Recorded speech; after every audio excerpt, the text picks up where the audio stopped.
a breaking news story on News 24, which just came out a few minutes ago. It's a story that I've been aware of for some time, one that I've kind of alluded to, but not directly addressed because, sometimes you just got to be careful with the story, and this is a case.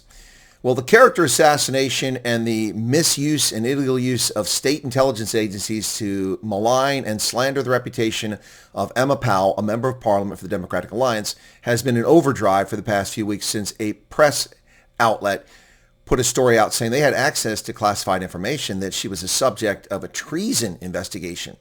And this is all character assassination begun because Emma Powell simply stated facts. Simply stated facts. And this is the get even with her behavior that's taking place. The story just broke in News 24 a short while ago. The story by Jan Gerbe says SA Special Envoy Nkebisi Jonas has not yet traveled to the U.S. on official duty, according to Ronnie Lamola. Nkebisi Jonas, Special Envoy to the United States, has not traveled there since his appointment on 14 April, says International Relations and Cooperation Minister Ronald Lamola. Now, recently, we've been told since June that he's no longer the Special Envoy to the U.S., but to North America. So, anyway. The Democratic Alliance criticized Jonas' absence amid strained U.S.-South Africa relations, including tariffs and no ambassador being present in D.C. The presidency repeatedly defended Jonas, citing his behind-the-scenes work on trade and diplomacy, dismissing the DA claims as disinformation.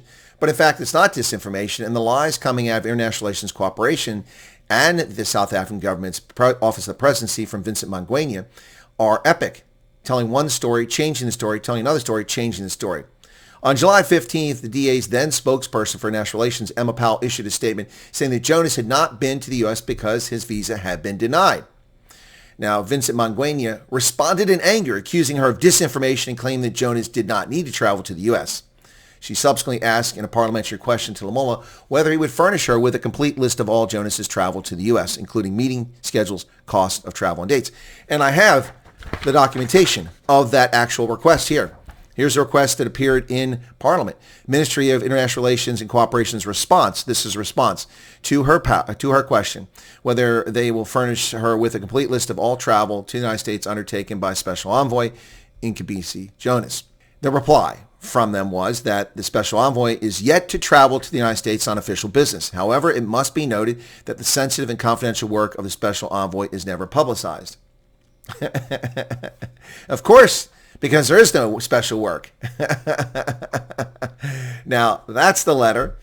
Jonas was appointed back on the 14th of April, but he didn't show up for the May meeting. And the president and the spokesman of the presidency have been telling South Africans that he's a special envoy, but he's not anything special. If anything, he's an advisor to the president, and that's it. South Africa has not had an ambassador or a special envoy in the U.S. ever since Ibrahim Rasool was ejected in March. April, May, June, July, August. 5 months, no ambassador. And arguably, you didn't have an ambassador then because obviously Ibrahim Rasool was there to malign America and not pursue diplomatic relations. On the 15th of July, the presidency claimed that Jonas did not need to visit the U.S. Envoys are not required to account publicly for the work they undertake. The president counts of his performance include elements facilitated by envoys. Mr. Jonas' outreach does not in any way supersede the leading role played by the Department of Trade, Industry, and Competition and Department of International Relations in our difficult but constructive trade negotiations with the United States or in our diplomatic relations with this long-standing partner. Except that Parks Tao and Ronnie Lamola go to China for a week when the tariffs are coming. In the last 2 weeks before the tariffs were applied on the 1st of August, they spent a week in China with John Steenhuisen and Paul Mashatile, 6 ministers. Not dealing. There were no negotiations going on with the United States. More subterfuge and lies coming from the South African government. This is unbelievable. Mr. Jonas, however, has played an essential role in working with the DTIC to develop the trade proposals in which South Africa is currently engaged in the United States in good faith with the expectation of mutually beneficial terms. That means, Vincent Mangwenya, that he is not an envoy. An envoy is someone who delivers something, who negotiates. Look up the meaning of the word. I understand English might not be your first language, but look up the meaning of the word envoy. An envoy must be accredited to the organization, to the country, to the international body, or to the issue for which that person is responsible. As MP Powell indicated, his diplomatic credentials were rejected. His diplomatic visa was rejected in May. And since May, the president of South Africa, Cyril Ramaphosa, Vincent Mangwenya, the spokesman in the presidency, and the ministers of trade and foreign relations have been lying to South Africans and to the world. claiming that Nkebisi Jonas is a special envoy. He's not special. He's not an envoy. He may be a presidential advisor. Then say that. They've been misleading you, telling you that their relations are being worked when no one's working the relations. Heck, I'm doing more for South Africa-U.S. relations than the government of South Africa is doing, trying to bridge the divide here. Give me a break. Now, Emma Powell responded to Mangwenya's statement, and she said, now that the nation is aware that no special representative is advocating for South Africa in Washington on behalf of the presidency, it's clear that our economy may be in coming weeks lose billions of rand in exports when Liberation Day tariffs come into effect. And that's exactly what's happened. Days later, the Sowetan reported that according to a National Security Council report presented around Posa, Powell had been spreading disinformation abroad. She wasn't spreading disinformation abroad. This is a misuse of intelligence services to target an opposition member of parliament. This is what banana republics do. Well, my country, for instance, the misuse of intelligence by Brennan and Obama and Comey and Clinton to target Donald Trump. Yeah.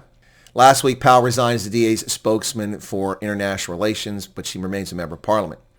She told News 24 today that while she was accused of spreading disinformation in Washington and had the state security agency weaponized against her, the reality was that the presidency for months led the public to believe that our government was actively repairing relations with their most important trade partner via Ramaphosa's special envoy, who we now know did not once travel to the U.S. All the while, the presidency allowed that fiction to flourish while rejecting every offer of help from those of us with long-standing ties in Washington out of sheer arrogance, pride, and frankly, prejudice.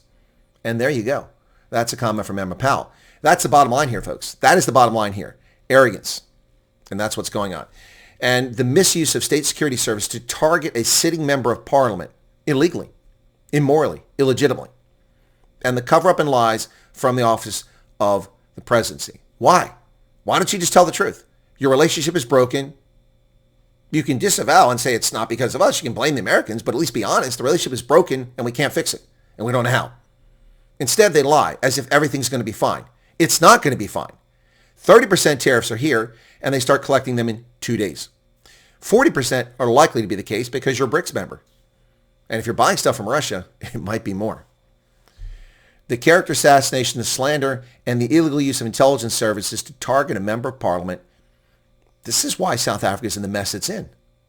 This is why you're in the mess you're in. That's what the government did under the National Party. They banned people.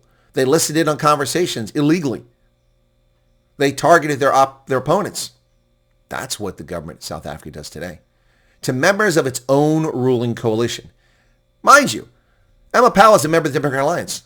The Democratic Alliance is a partner in the government of national unity. And this is what the ANC does to their partners.